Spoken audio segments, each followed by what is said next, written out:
ईशानां जगतो ह्यस्य वेङ्कटपतेर्विष्णुः परां प्रेयसीं तद्वक्षस्थलनित्यवासरसिकां तत्क्षान्तिसंवर्धिनीं पद्मालङ्कृतपाणिपल्लवयुगं पद्मासनस्थां श्रियं वात्सल्यादिगुणोज्ज्वलां भगवतीं वन्दे जगन्मातरम्। श्रीमन्कृपाजलनिधे कृतसर्वलोक सर्वज्ञशक्तनतवत्सल सर्वशेषिन् स्वामिन् सुशील सुलभाश्रितपारिजात श्रीवेङ्कटेश चरणौ शरणं प्रपद्ये।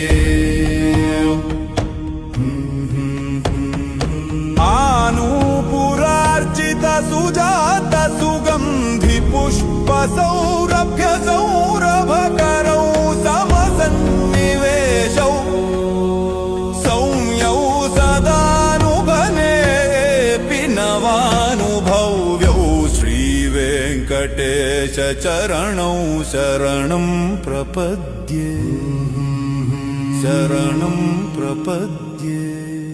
सद्यो विकासि समुदित्वर सान्द्र राग सौरभ्य निर्भर सरोरुह साम्यवार्ताम् सम्यक्षु साहसपदेषु विलेखयन्तौ श्रीवेङ्कटेश चरणौ शरणं प्रपद्ये।